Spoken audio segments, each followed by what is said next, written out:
Nous continuons. Ce n'était pas la fin. Et nous ne finissons pas aujourd'hui. Mais nous allons juste nous arrêter là. Et l'Esprit qui a commencé cette œuvre la rendra parfaite dans la vie de chaque personne. Nous voudrons continuer à parler du péché. Et je me suffirai à la prière de l'assistant, qui a été déjà une puissance et une force pour nous. Aujourd'hui, nous allons parler d'un autre sous-thème du péché. Et ce sous-thème, c'est l'impact du péché. Nous avons parlé l'autre fois du péché, nous avons introduit. Et il y avait quelques points importants à rappeler. La dimension spirituelle du péché, l'impact du péché. Même chose, ne vous inquiétez pas. Nous avons parlé, le dimanche passé, de quelques points importants que nous voudrions rappeler avant de continuer notre prédication ce matin. Nous avons dit pourquoi est-ce que Dieu pourrait nous inspirer un thème comme le péché. Alors que nous avons besoin de joie, nous avons besoin de chercher beaucoup de choses, nous avons des défis. Il nous demande de méditer ou d'écouter ou bien de parler du péché. Quelles sont les raisons qui peuvent nous amener à parler du péché? Parce que nous avons dit le dimanche passé que nous pouvons avoir notre relation avec Dieu, mais la seule chose qui vient toucher, heurter notre relation et compromettre notre relation avec Dieu, c'est le péché. Malgré qu'il prend plaisir à habiter dans les assemblées, malgré qu'il prend plaisir à nous racheter, s'il y a le péché, il y a une séparation avec lui. Comment est-ce qu'on peut se plaire dans une séparation avec Dieu? C'est pourquoi nous avons besoin de parler du péché. Une deuxième chose également que nous avons dit l'autre fois, c'est que le péché incite Dieu à punir. Malgré l'amour, quand il y a le péché, il peut punir. Et nous avons vu plusieurs exemples, le cas de Noé, au temps de Noé, il y a eu le déluge. Nous avons vu même qu'il y avait des gens qui sont tombés morts juste à cause du péché. Et nous avons également dit que le péché n'est pas quelque chose qui paraît terrifiant. Ce n'est pas une chose terrifiante, ce n'est pas une chose qui frappe. Mais le péché est une chose également simple. Juste comme venir prendre un fruit et manger. Comment est-ce que manger juste un simple fruit peut être un péché, alors que nous regardons à beaucoup de choses, au point même de classer ou catégoriser le péché. C'est-à-dire on trouve que ceux qui commettent le meurtre sont des grands pécheurs, ceux qui mentent ne sont pas des grands pécheurs, et nous catégorisons. Alors que dans le livre, le début, le premier péché de l'humanité était juste le fait de manger un simple fruit. Il est important que nous puissions nous rendre compte que tout ce qui est péché touche directement notre relation avec Dieu. Et le péché ne reste pas sans conséquences spirituelles. Lorsqu'ils ont mangé ces fruits, Adam et Ève, ils se sont séparés de Dieu. Leurs yeux s'ouvrirent et ils se sont écartés eux-mêmes de Dieu. Ils se sont rendus compte qu'ils étaient nus. C'est-à-dire, tout péché, lorsque nous commettons un péché, nous allons à l'encontre de ce que Dieu dit. Il y a forcément une chose qui se déclenche dans notre être spirituel. Et nous avons besoin, nous, alors que notre esprit reste en contact, c'est notre partie qui est en communication avec Dieu, nous avons besoin de réparer tout problème qui touche à notre esprit. Et une mauvaise nouvelle pour finir, c'est que aucun péché n'est la faute de l'ennemi. Lorsque nous péchons, nous sommes le seul responsable de notre péché. Nous avons dit que Adam et Ève étaient là au jardin, mais l'ennemi, nous avons donné des exemples comme l'ennemi avait cette capacité lorsque les gens sont possédés. Nous avons vu ailleurs, peut-être ici nous ne voyons pas, mais lorsque les gens sont possédés, il y a une force que cette personne a, où c'est très difficile de maîtriser cette personne. Mais malgré que l'ennemi a un certain pouvoir, il n'a pas attaché Adam pour le faire manger la pomme. Il est venu, il a parlé. Pour séduire, et c'est l'homme qui a mangé. C'est pour nous dire que tout péché n'est pas faute de ceux qui nous ont emmenés à l'endroit où nous avons péché, n'est pas la faute de l'ennemi. Il est dans son plein rôle de nous tenter et de nous séduire. Mais lorsque nous péchons, nous devenons responsables de notre péché. C'est pourquoi Dieu ne s'est pas irrité contre le diable seulement, mais contre Adam et Ève également, qui s'étaient soumis à la tentation. Et une chose que nous aimerions ajouter avant de commencer notre partie d'aujourd'hui, la deuxième partie, c'est que le péché, peu importe notre sincérité dans le pardon, le péché est irréversible. Lorsque nous commettons les péchés, il n'y a pas moyen d'effacer ce péché. Et spirituellement, il y a un mécanisme de réparation lorsque nous nous confessons sincèrement. Mais ça ne change pas le péché commis. Une personne tuée ne ressuscitera pas lorsque nous avons confessé notre péché, peu importe notre sincérité. C'est ce qui s'est passé avec David. Malgré sa sincérité, il a convoité la femme de son soldat, l'a envoyé au front pour qu'il puisse mourir et prendre sa femme. Il s'était confessé sincèrement. Mais ça n'a pas ramené Uri à la vie. Tout péché, malgré notre confession, les conséquences resteront. Et pourquoi est-ce que le péché demeure toujours malgré que ça touche Dieu? Le péché demeure parce qu'il y a un être, le diable, qui a vu que derrière le péché, il peut manipuler beaucoup de personnes. C'est là où lui, il vient. Tout ce qui se passe, lui, il se prépare juste. Qu'il chante, qu'il prie, qu'il parle, ou moi, là où je vais les arrêter, essayer de les prendre, c'est de les soumettre à ma tentation, de les tenter, et lorsqu'ils seront séduits, ils vont, je compromettrai directement leur nature. Le péché tue notre vie spirituelle. C'est qu'il y a des spirituels en nous et tués à cause du péché. C'est pourquoi il a dit, vous mourrez lorsque vous mangerez ce fruit. Et lorsque nous nous attachons à Dieu par notre être spirituel, mais que le péché vient toucher, c'est que nous avons un problème spirituellement. Et l'ennemi, ce qui l'intéresse, c'est d'avoir cette possibilité de toucher là où Dieu sera prêt à nous laisser un moment. C'est pourquoi il va passer par le péché pour nous atteindre premièrement. La nature divine que nous avons est une nature qui a tellement de puissance, est une nature qui perturbe l'ennemi. Tout ce qui appartient à Dieu, vous voyez dans les campagnes d'évangélisation, si vous avez expérimenté, il n'y a pas une campagne d'évangélisation qui se passe facilement. Il y a tellement de résistance lorsqu'on veut chercher les gens d'un état de péché pour les ramener à Dieu. Il y a toujours d'opposition. Mais maintenant, pourquoi est-ce que l'ennemi continue? C'est que c'est une stratégie pour garder les gens sous sa domination. Et son but, son rôle est de faire de telle sorte à ce que le péché soit normalisé. Le péché soit comme quelque chose de normal, le péché soit rationnel. Nous voyons aujourd'hui, il y a des lieux où on peut même signer le péché, c'est normal, c'est un droit. C'est ça, là, sa stratégie. Mais en quoi est-ce que cette stratégie l'arrange?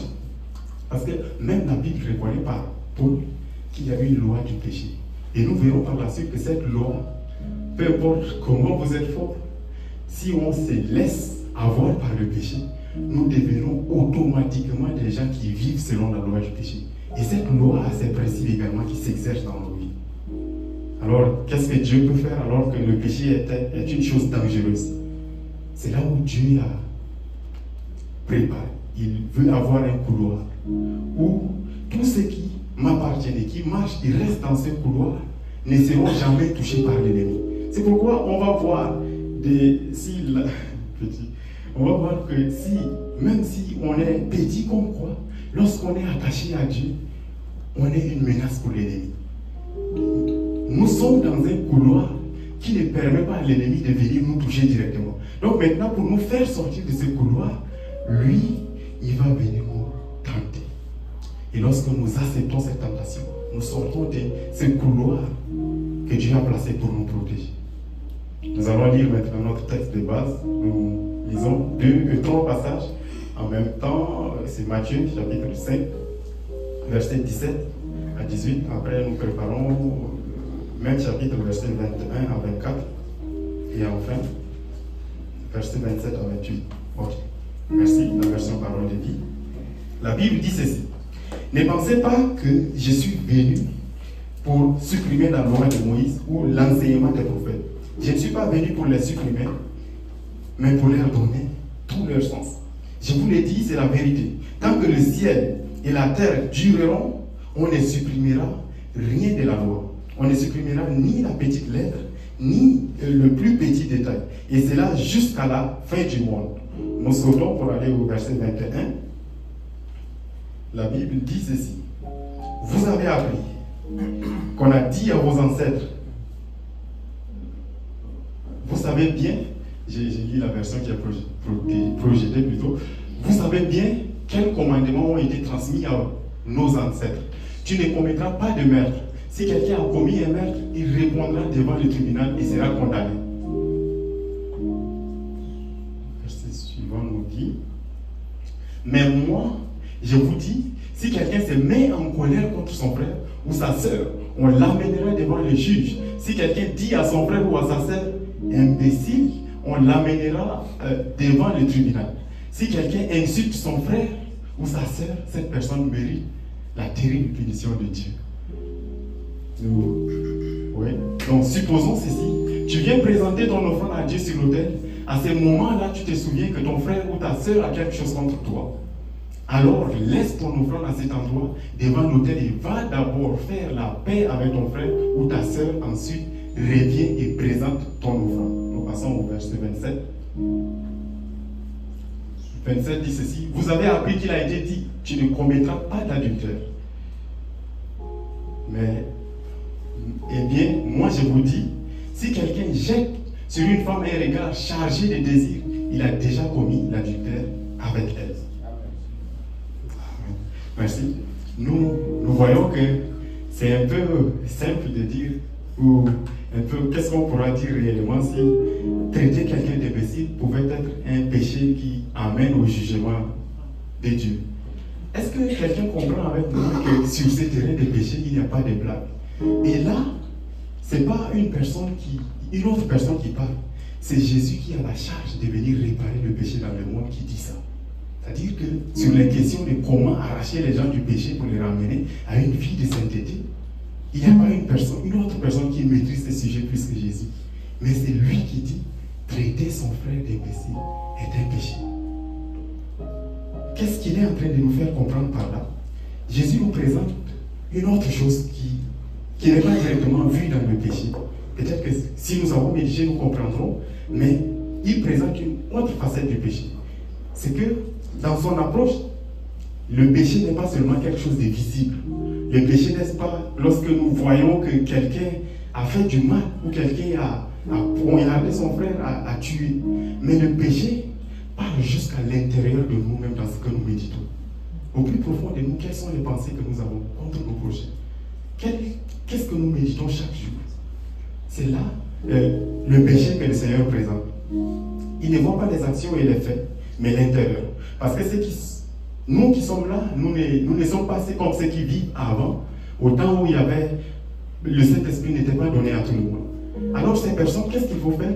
On verra que dans les 10 commandements, il y a des lois qui sont comme des lois pour permettre aux hommes de vivre en harmonie dans la société. Parce que là, ce qu'on dit, tu ne tueras pas, tu ne témoigneras pas forcément contre ton prochain. On voit que ça touche directement à quelque chose qui est perceptible par les hommes. Mais au temps de l'esprit, on dit la grâce, mais la grâce devient une exigence en ce qui concerne le péché. On dit, cette fois-ci, vu qu'on a reçu le Saint-Esprit et qu'au-dedans de nous, Dieu peut nous parler, on n'a pas besoin de dire qu'il y a cette loi qui est écrite et à laquelle il faut forcément se soumettre. Car le Saint-Esprit en nous ne permettra pas que nous puissions avoir certaines pensées dans notre cœur. Comment est-ce qu'une personne déjà mariée peut voir la femme de l'autre et convoiter? C'est à ce moment où il vient, il ramène la barrière plus bas. Nous allons lire 1 Thessaloniciens chapitre 5, verset 23, qui nous parle d'une sanctification, qui présente la sanctification sous 23 plutôt, qui présente la sanctification d'une autre manière. Le Seigneur nous fait comprendre beaucoup de choses que, c'est l'apôtre Paul maintenant, que le Dieu de Père vous sanctifie lui-même, tout entier. Ce qui nous intéresse ici, c'est notre être. C'est-à-dire l'esprit, l'âme et le corps. Nous, merci. Oui, l'esprit, l'âme et le corps. On ne peut pas se dire qu'on est saint. On ne vit pas dans les péchés juste parce que dans notre corps, il n'y a rien qui nous touche. Pour dire qu'on est irrépréhensible, qu'on a une nature où on est sans péché, il va falloir vérifier les 3 dimensions. C'est-à-dire notre corps, notre âme et notre esprit. Qu'est-ce qui se passe dans notre esprit? Qu'est-ce qui se passe dans notre âme? Et il y a un exemple qui était donné pendant la semaine alors que nous étions en train de faire des études de vie. quelqu'un dit, comme lorsque vous venez dans un milieu, à une fête, tout le monde peut se mettre à danser lorsqu'il y a la musique. Après, un téléphone se perd. Tout le monde, on se ressemble, on est beau, habillé, on ne peut pas dire telle personne est voleuse. Mais après, un téléphone se perd quand même. Qu'est-ce qui se passe? Parce que ce qui se voit dehors n'est rien devant Dieu. Mais l'intention qui a amené cette personne à cet endroit était une autre intention. C'est de piquer un téléphone et partir. C'est pourquoi le péché, dans sa dimension, est quelque chose qui est à l'intérieur de l'homme. Sinon, nous sommes beaux, mais nos péchés ne sont pas les mêmes. C'est-à-dire, chacun a quelque chose à l'intérieur de lui qui le détache de Dieu. Et l'ennemi, connaissant les faiblesses de chaque personne, nous tente avec un moyen qui est facile pour nous de nous faire tomber. Le péché, pourquoi est-ce que l'ennemi demeure tellement dans le péché? Nous avons parlé de la loi du péché si haut. Nous allons lire Romains chapitre 7, verset 20 à 21. Qu'est-ce qui se passe exactement lorsque nous commettons le péché? Le Seigneur, dans sa puissance, peut dire, oui, je décide de les rendre libres et de donner une capacité qui les permet de vivre une vie de sanctification, une vie sans péché. Mais ça ne se fait pas de manière aussi simple que nous croyons. Il y a une loi du péché qui s'exerce. Voici ce que la Bible dit, dans Romains chapitre 7, verset 20 à 21. La Bible dit ceci: si je fais ce que je ne veux pas, ce n'est pas moi qui agis, mais c'est le péché qui habite en moi. Ainsi, je découvre cette loi. Quand je veux faire le bien, c'est le mal qui se présente en moi. C'est le mal qui habite en moi. Des versions différentes.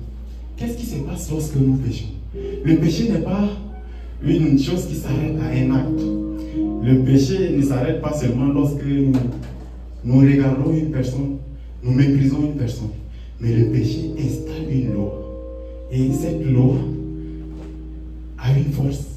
Cette loi s'exerce avec tous ses principes possibles. C'est pourquoi, posons-nous des questions, qu'est-ce qui se passe dans nos vies, alors que nous avons la flamme, le zèle de servir Dieu. Nous venons dans sa présence très fort. Mais après une semaine, 2 semaines, ou 1 mois, 2 mois, il y a comme un certain relâchement. Alors que Dieu n'est pas contre le fait que nous ayons le zèle de le servir. Nous ayons la force de prier chaque jour. Mais quand même, il y a des moments où c'est comme si on veut prier, mais ça ne tient pas. Il faut dormir. C'est difficile d'aller à l'intercession. Qu'est-ce qui se passe? Parce que le péché a ses lois. Et ces lois également ont leurs principes. C'est pourquoi on n'a pas le droit de jouer avec tout ce que le Seigneur dit. Dans la Bible, même si le Seigneur dit ne mange pas ce que tu as à la maison, c'est qu'il y a une conséquence spirituelle qui se prépare derrière cette chose. Et cette conséquence spirituelle, on ne peut pas, ce n'est pas une intelligence qui traite cette conséquence. Cette conséquence agit en nous forcément. Et nous ne pourrions pas nous détacher facilement. C'est pourquoi la Bible dit l'obéissance vaut mieux que les sacrifices. Le sacrifice ne résout pas certains problèmes. Il va falloir marcher conformément selon ce que la Bible nous dit. Lorsque nous déclarons, nous péchons, nous déclarons, dominant sur notre vie, le régime du péché qui règne avec toutes ses conséquences. Un péché, pour nous dire comment est-ce que le péché marche, sa loi, on va voir qu'aucune personne n'a un seul péché. Tout péché est attaché à un autre péché. Ainsi, on va remarquer que celui qui est voleur est forcément menteur. Parce qu'un voleur ne va pas dire oui, je suis voleur. Parce que le vol appelle au mensonge. Et celui qui a la haine, qu'est-ce qui va se passer? Il y a toujours le manque d'amour qui va s'installer dans son cœur. Alors que Dieu dit, Jésus dit, j'ai réduit les commandements en 2. Aimer Dieu de tout son cœur, de toute son âme et de toutes ses pensées. Aimer son prochain comme soi-même. Est-ce qu'on aime le prochain comme nous-mêmes? Ainsi, lorsque nous avons la haine, nous ne nous arrêtons pas seulement au péché de la haine, mais nous partons toucher également à l'aspect de l'amour que nous devons avoir pour notre prochain. Celui qui est impudique vit forcément dans le mensonge. Parce que personne ne va venir dire, hey mes frères, je suis un grand pécheur. Personne ne dit. C'est-à-dire que derrière ce péché, il y a également d'autres péchés qui accompagnent. Et c'est ainsi que la loi du péché s'installe. Et après, on ne se rend pas compte. On voit conséquence de la présence de Dieu. Qu'est-ce qui se passe? Il y a une loi qui s'exerce. C'est pourquoi ne minimisons pas tout ce que Dieu dit. Prenons tout ce que Dieu dit au premier degré. Qu'est-ce qui se passe maintenant? Les péchés. Nous n'allons pas citer tout, mais nous avons quelques exemples. Et je suis convaincu que ce n'est pas parce que nous allons parler de beaucoup de choses que Dieu va réparer des problèmes dans nos vies, mais c'est parce qu'il y a l'esprit en nous qui est capable de nous amener à comprendre même ce que nous n'allons pas dire pendant cette prédication. Premièrement, nous allons parler du péché sexuel, les pensées, les rêves et les films. Quel peut être un rapport, le rapport qu'il a à avoir entre un chrétien qui a le Saint-Esprit et un rêve de mari de nuit et de femme de nuit, alors que l'être est spirituel. Mais ça arrive. Parce que nous avons dit au début que l'ennemi veut normaliser le péché. Nous parlons sur les réseaux sociaux, c'est comme si tout était devenu normal. Quelqu'un a témoigné en disant, il y a dans certaines maisons de production, si le film ne respecte pas certains critères, on ne peut pas produire.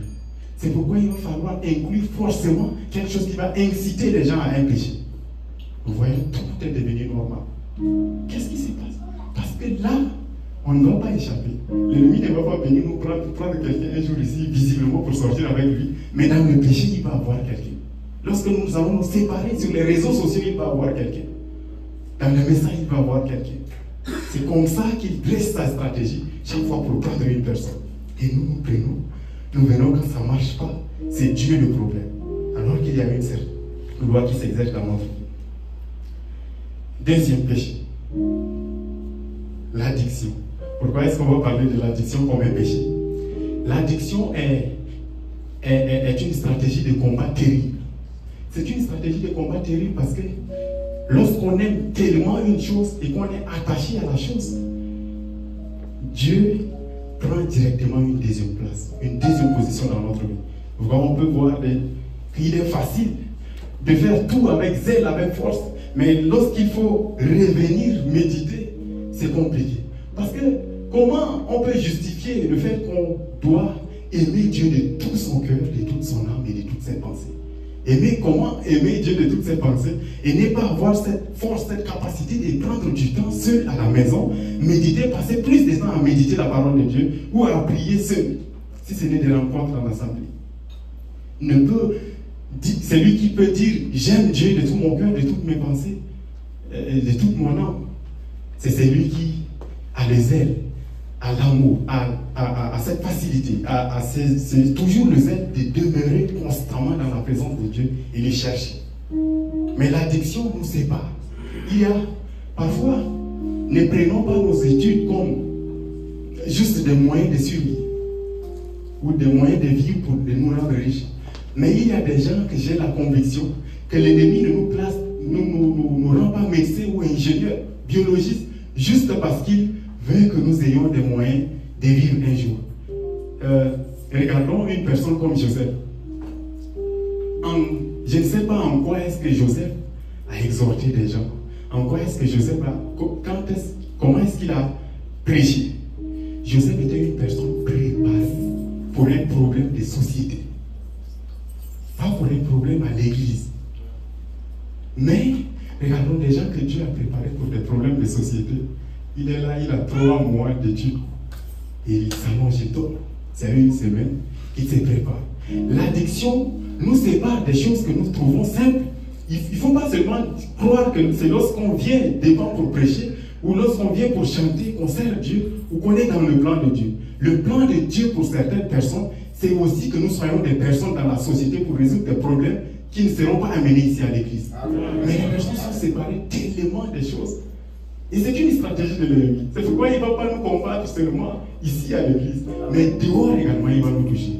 Soyez excellents, soyons excellents à l'école, parce que là-bas Dieu va manifester également ça. Il y a une chose que nous dit, c'est qu'il y a une catégorie de personnes où, même s'il y a des exceptions, pour que ces personnes soient ici avec nous à l'église pour écouter l'évangile, ce seraient des exceptions, juste quelques personnes. Mais certaines personnes, il va falloir les rencontrer dans des grandes rencontres, des grandes conférences aux États-Unis, aller en Arabie Saoudite dans les affaires pour annoncer l'évangile. C'est ce peuple que Dieu cherche. Lorsqu'on dit le monde attend avec un ardent désir, ce n'est pas l'église qui attend avec un ardent désir la révélation du Fils de Dieu. mais également ceux qui sont dehors. Vous ne pouvez pas rencontrer Bill Gates dans un snack ou bien dans un cafétéria. Parce qu'il va, pour annoncer l'évangile à une personne qui est grande, il va falloir ici s'asseoir avec les grands. Tu ne peux pas t'asseoir avec les gens qui chaque matin jouent aux cartes ou trouvent du plaisir à jouer au jeu TikTok et vouloir apporter l'évangile à ceux qui ne jouent pas ou ne sont pas sur les réseaux sociaux. Il y a des gens que nous avons besoin d'atteindre par un certain niveau. Et vous voyez ça, quand quelqu'un, tu n'as rien, tu es pauvre, tu parles à un riche, il te minimise. C'est pourquoi. Mais ce n'est pas possible de se voir comme chrétien. C'est comme si être petit était quelque chose de normal. Ce n'est pas normal. Il faut être grand pour évangéliser ceux qui sont grands. C'est ainsi que l'addiction, tout ce qui nous sépare de nos études, tout ce qui nous sépare des objectifs, est une chose qui est venue pour détruire un avenir, détruire la gloire de Dieu qui se prépare. Concentrez-vous sur vos études. Concentrons-nous plutôt comme des étudiants aussi. Concentrons-nous sur nos études, concentrons-nous sur nos projets, car ce que Dieu prépare pour l'avenir est plus grand que ce qui est venu se passer maintenant. L'addiction est une stratégie de l'ennemi pour nous séparer de beaucoup de choses. L'addiction nous amène à rester juste ici, là où nous sommes, et à avoir une sphère d'impact qui ne s'élargit jamais. Nous nous arrêtons là. L'addiction touche à l'amour pour Dieu. On ne peut pas aimer Dieu de tout son cœur lorsqu'on est addict. C'est bien ça, addict, je pense. Maintenant, nous allons passer au mensonge. Mensonge. Il y a, vous voyez, la stratégie de l'ennemi, le diable. Premièrement, c'est d'abord le mensonge. Il est venu, il a dit, non, vous ne mourrez pas.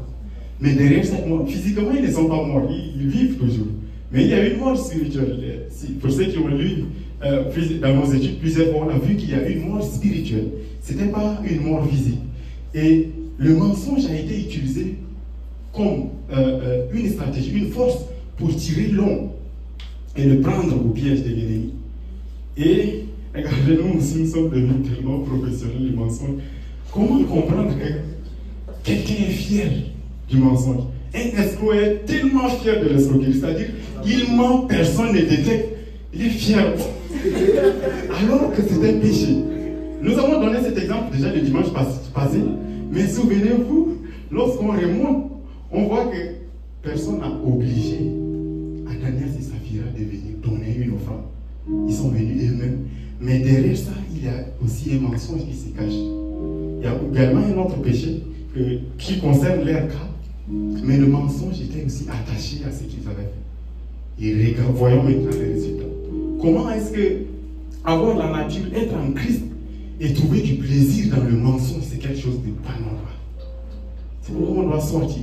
Parce que l'ennemi ne va pas. Si aujourd'hui il vient, il nous tend une arme, il nous donne un couteau pour dire fais du mal à celui qui est à côté de toi, personne ne va le faire. Parce qu'on sait que là, c'est apparent, c'est visible, c'est quelque chose d'évident. Mais par le mensonge, il peut quand même nous atteindre facilement. C'est pourquoi les stratégies sont rendues simples, normales, pour que les chrétiens puissent accepter. Je ne veux pas chanter ici, il dit reste pour nous. Ça ne tient pas. Qu'est-ce que ça veut dire? Dites-nous la vérité. Je n'appelle pas la vérité. Mais il va falloir qu'on se rende compte que la vie que nous menons n'est pas une vie naturelle. C'est une vie d'abord spirituelle. Le Saint-Esprit ne trouve pas du plaisir dans le mensonge. Le Saint-Esprit ne trouve pas du plaisir lorsque nous flattons. Le Saint-Esprit ne trouve pas du plaisir lorsque nous continuons toujours dans l'escroquerie. Une personne qui va passer du temps, chaque jour, chaque matin, à faire que des stratégies. Comment est-ce que je pourrais mentir pour que les parents puissent m'envoyer de l'argent? Et il s'assoit, il espère. Au point où quand il ment, il y a une soumission même. C'est-à-dire qu'il y a des moments où même le diable nous acclame. Quoi. Il dit le petit. Il dit, lui au moins, le diable au moins a dit, vos yeux s'ouvriront. Et vous connaîtrez le bien et le mal comme Dieu. Mais nous, nos mensonges, il n'y a même pas une vérité qui se cache derrière. C'est-à-dire que c'est un mensonge terrible. Au point où le mensonge du diable qui a caché au moins une vérité, nous dépassons. Comment est-ce que tu peux mentir plus que le diable? Oui, exactement. On ment plus que le diable. Parce que lui, au moins, il dit, vos yeux s'ouvriront. Et leurs yeux étaient également ouverts. Mais nous nous mentons, il n'y a aucune vérité derrière le mensonge. C'est pourquoi cette stratégie, regardons, c'est un peu terrible. Lorsque nous avons une vie de prière, lorsque nous nous engageons à combattre l'ennemi sur certains sujets, il va falloir également avoir une langue qui n'a pas de péché devant lui. C'est-à-dire que lorsqu'il trouve ta langue, il doit dire que cette langue n'a pas ce que moi j'ai. C'est-à-dire que nous les combattons dans la vérité. Nous n'avons pas un mensonge, il va dire, petit, nous sommes tous des menteurs, tu veux me faire confiance. Et ça nous affaiblit tellement spirituellement. C'est même Dieu ne nous rend pas faibles. Nous sommes capables, nous sommes forts spirituellement, mais il y a des choses qui nous affaiblissent. Il y a quelqu'un qui nous a raconté quelque chose. Il a dit une fois, on a pris un voleur au quartier. Et quand on prend un voleur, c'est mieux que la police l'arrête. Parce qu'on va les tabasser normalement. Le frapper comme s'il n'était pas un humain. Et quand ils ont pris ce voleur, les gens, chacun est un enfant, vient, tu donnes un coup, tu parles. Même si tu as ta colère à la maison, tu viens, tu le poignes et tu parles. Et il y avait une personne aussi qui était venue derrière du soir pour venir taper ici. Le voleur s'est tourné, il dit, Baba, c'est toi qui m'as frappé. C'est-à-dire, Baba également était un voleur.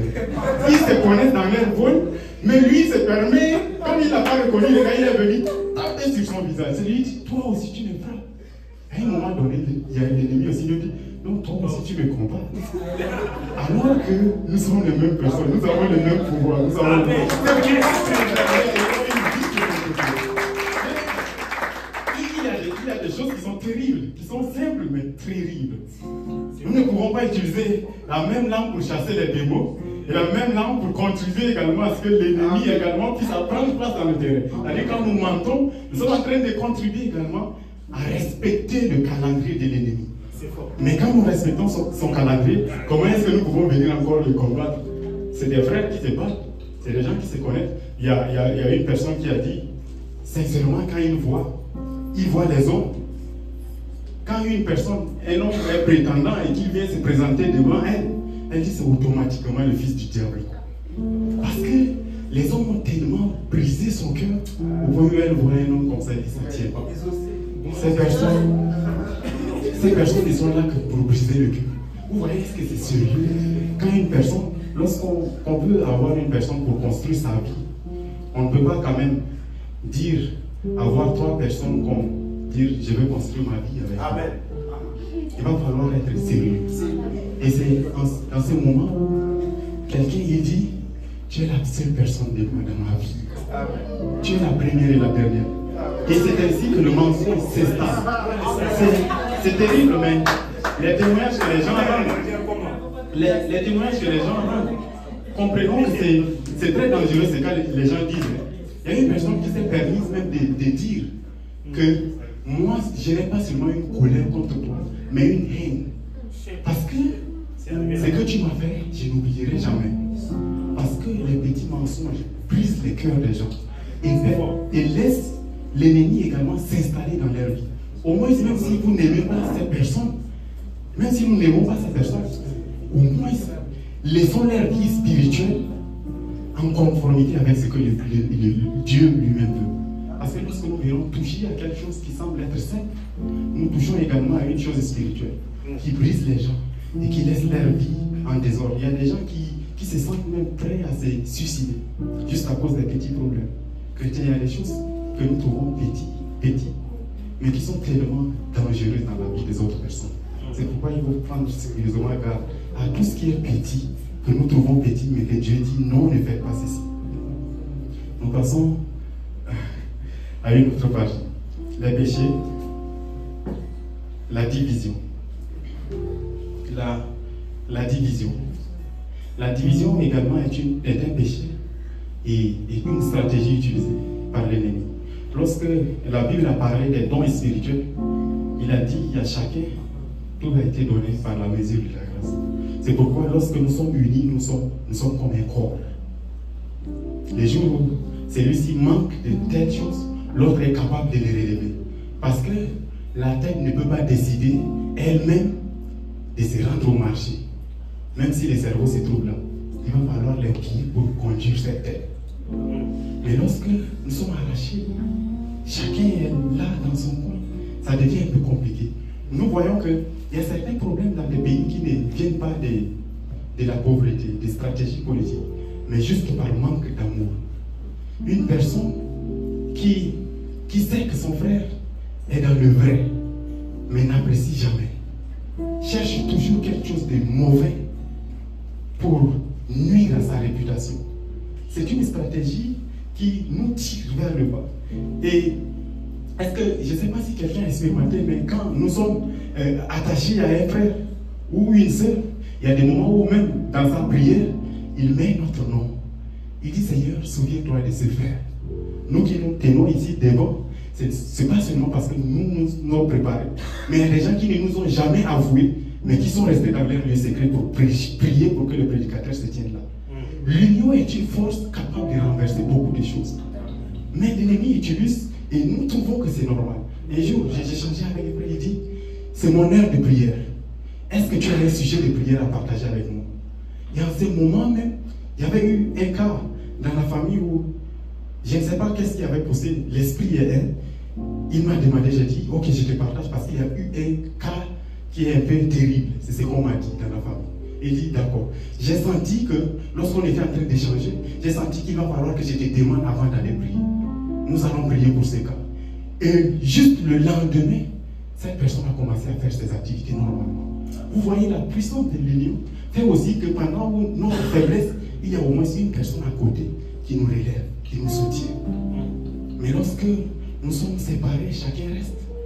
C'est comment est-ce qu'on peut vaincre l'ennemi qui a commencé à combattre les gens depuis longtemps, dans l'invisible, à seul quand on est chez soi? Ce n'est pas possible. Il va falloir aussi, pour certains combats, trouver un frère, une personne qui porte. David, Dieu avait la possibilité maintenant de faire, plutôt Moïse, Dieu avait la possibilité de donner la victoire déjà. Mais il envoie au moins, c'était Aaron et Hur, je crois bien. Il va falloir l'aider à tenir. Parce que lorsque la main était levée, Israël était fort et dominait le combat. Mais lorsque la main de Moïse il s'est fatigué et que ça se rabaisse, il y avait l'ennemi qui avait aussi une force sur Israël. Si ces deux personnes n'étaient pas à côté, il y allait y avoir beaucoup de choses qui allaient se passer. Compliqué pour Israël. Dieu ne nous crée pas comme des êtres seuls. Ce n'est pas seulement notre femme ou bien notre mari qui est une personne que Dieu a placée autour de nous comme une aide semblable. Mais également, c'est lui qui a autre rôle dans notre vie. C'est lui qui a le don de voir, a cette possibilité de te dire que je sais que Dieu est en train de prier pour telle chose, mais le problème n'est pas que Dieu ne t'exauce pas, mais c'est que tu t'es trompé de vrai combat. C'est un frère qui peut nous dire. Il y a des gens qui ont cette vision dans cette église, mais qui sont là parce que, vu qu'on n'a pas de lien, ils restent également chez eux. Chacun vit sans pouvoir seul. Nous avons besoin de cette force et de cette unité. Comment est-ce qu'on pourra gagner un ennemi fort qui a commencé à combattre des chrétiens, des hommes forts depuis longtemps, lorsqu'on est seul? Et nous allons aller chuter vers la fin pour parler de l'orgueil pour finir. L'orgueil c'est quelque chose. L'orgueil nous amène à nous voir forts, nous amène à nous trouver que nous sommes forts, seuls, suffisants. Une personne qui ne connaît pas, mais qui dit je connais, alors qu'il y a des gens qui connaissent. Et rappelons-nous que dans la stratégie pour l'ennemi de combattre, ceux qui vont aller évangéliser des gens dans des rencontres internationales, c'est de ramener les gens vers le bas. Et l'orgueil aussi tire les gens vers le bas. La gloire, tout ce qui est dit dans la Bible respecte une loi spirituelle. Lorsqu'il dit l'orgueil précède, lorsqu'il dit l'humilité précède la gloire, on comprend par là que l'orgueil crée le contraire également. C'est pourquoi c'est un principe spirituel. On va voir que sans humilité, il est difficile d'avoir la grâce de certaines personnes. Parce qu'elles resteront toujours seules. Elles n'auront pas du plaisir à s'approcher de nous pour nous dire ce qui ne marche pas. Il va falloir être humble. Il y a des moments où nous trouvons que nous sommes forts seuls, alors que Il y a des gens qui nous soutiennent dans leur coin, dans la prière. Il y a des gens qui ont des mères qui sont fortes dans la prière, qui élèvent la prière chaque jour. Mais lorsque nous réussissons ici, non, je suis intelligent, je suis fort.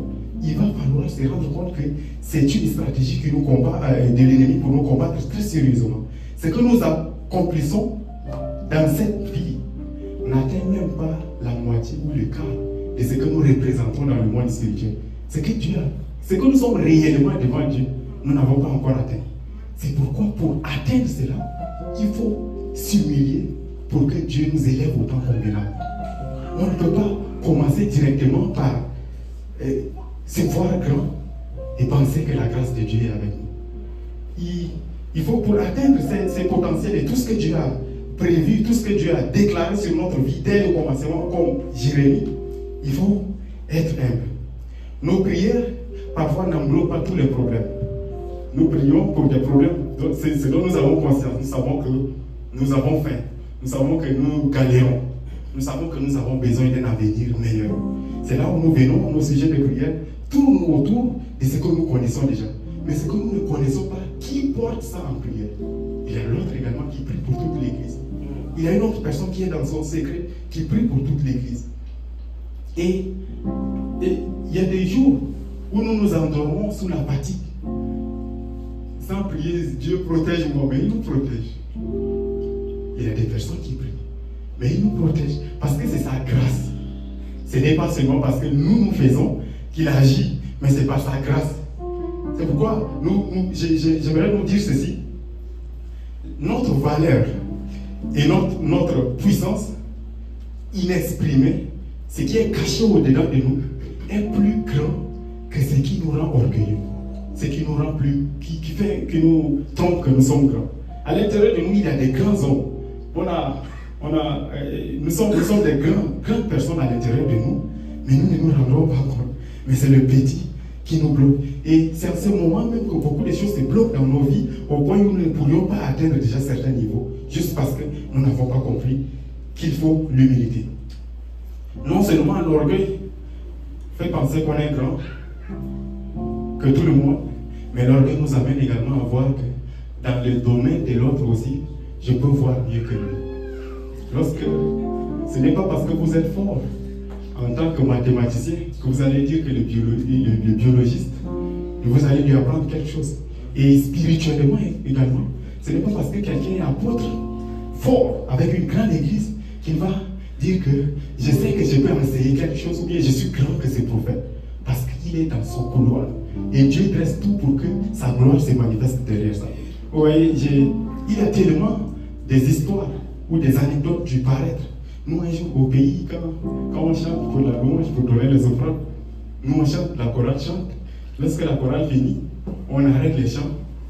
Et l'assemblée va chanter maintenant pour que nous, la chorale, on se lève pour danser, aller donner les offrandes. Maintenant, nous, les musiciens, de là, on se lève pour danser maintenant pour aller donner nos offrandes. Les femmes ont chanté, chanté, chanté, parce qu'au pays, on danse comme pas possible.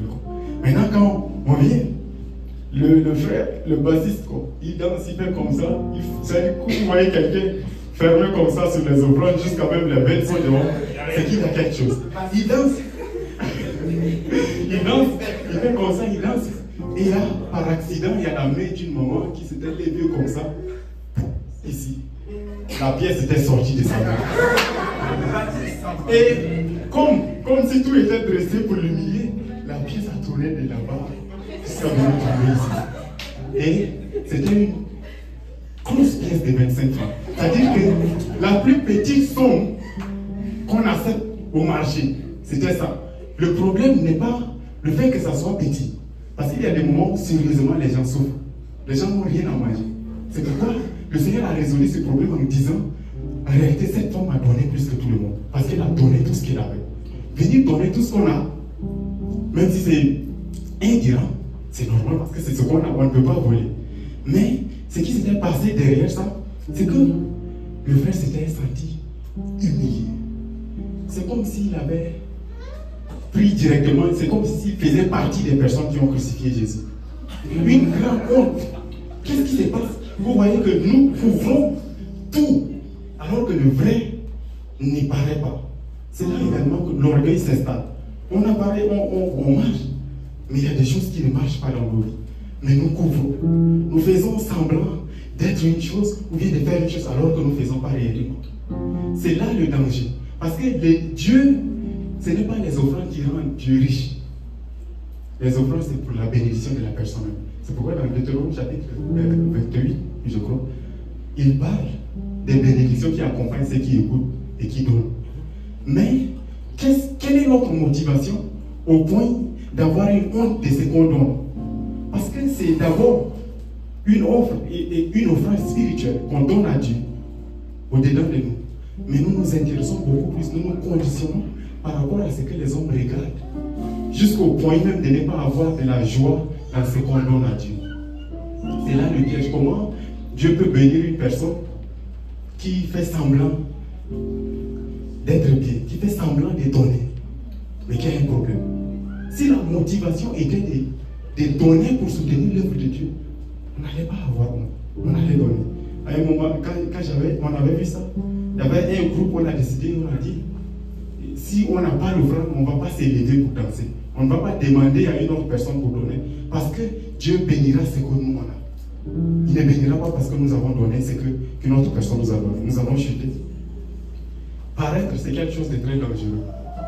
Nous n'avons pas cité tout, mais j'ai cette conviction que le Saint-Esprit qui a permis que nous puissions suivre ce programme continuera cette œuvre. Mais dans notre cœur, acceptons la souffrance, acceptons la galère, acceptons de vivre mal, dans des conditions difficiles. Mais n'acceptons pas un péché lorsqu'il est dans notre cœur. N'acceptons jamais ce que Dieu a déclaré et a interdit. N'acceptons jamais ce que Dieu a dit non, ne faites pas. Vous voyez pourquoi est-ce qu'il vient nous dire, venez donner une offrande. Il dit, lorsque tu te souviens que ton frère a quelque chose contre toi, laisse ton offrande, rentre et arrange. Comment est-ce que dans une même famille, des frères liés par le sang peuvent avoir des problèmes sans se pardonner longtemps? Qu'est-ce que nous représentons spirituellement devant l'ennemi? Lorsqu'il nous voit, s'il devait attribuer des coefficients spirituels à quelqu'un, il y a des gens où leur coefficient serait 0,1. Parce que devant l'ennemi, quel poids nous portons? Parce qu'il y a tellement de sujets, il y a tellement de choses qui sont à l'intérieur de nous, qui nous bloquent, mais nous continuons à marcher. Parce que Dieu n'a pas frappé quelqu'un. Parce que Dieu n'a pas puni. Le temps de la grâce nous donne cette grâce de venir confesser nos péchés sans effort. Mais ça ne tolère pas un péché qui est dans notre cœur. Ça ne tolère pas le manque de pardon. Ça ne tolère pas ce qui brise notre cœur. Ça ne tolère pas ce qui est médité à l'intérieur de nous. Le temps de la grâce est venu simplement pour nous dire, maintenant que le péché a dominé dans le monde longtemps, il va falloir venir réparer. C'est pourquoi il dit, voici l'agneau de Dieu qui ôte le péché du monde. Mais venir ôter le péché du monde ne veut pas dire venir autoriser le péché. Il vient pour ôter le péché parce que ce n'était pas possible d'ôter le péché. Mais c'était par les sacrifices, Dieu couvrait les péchés. Maintenant, il va falloir que nous prions pour nos propres cœurs. Il y a beaucoup de choses qui sont compliquées dans nos vies que nous devons résoudre nous-mêmes. Le monde a besoin d'amour. Nos frères ont besoin d'amour. Les gens qui nous entourent ont besoin d'amour. Nous avons besoin de pardon. Comment on peut comprendre que je suis garçon, je suis homme, mais avoir des problèmes avec ma propre mère ou mon propre père? Honore ton père et ta mère. Comment est-ce que ça peut se faire? Comment notre propre frère peut devenir aussi une personne que nous haïssons? Nous avons besoin de détails. Alors je vais t'inviter et inviter même la chorale pour le temps de prière. Ce temps, nous ne sommes pas en train de prier pour demander à Dieu de nous pardonner parce que nous nous approchons de lui pour demander ou bien chercher un exaucement. Mais tout péché touche à la nature de Dieu que nous avons en nous. Et lorsque cette nature est compromise, cette nature est touchée, tout dans notre vie meurt. Dieu ne manque pas de puissance pour guérir. Dieu ne manque pas de force pour nous relever. Dieu ne manque de rien. Mais ce qui crée cette barrière et ce qui fait qu'il ne se manifeste pas dans certaines situations de nos vies vient du fait que dans notre cœur, il y a quelque chose qui nous accuse. il y a un péché qui parle plus fort que nos mots, plus fort que nos consciences, plus fort que tout ce que nous pouvons dire, plus fort que nos prières. C'est pourquoi notre cœur a besoin d'une réconciliation sincère avec Dieu. Le péché ne vient pas seulement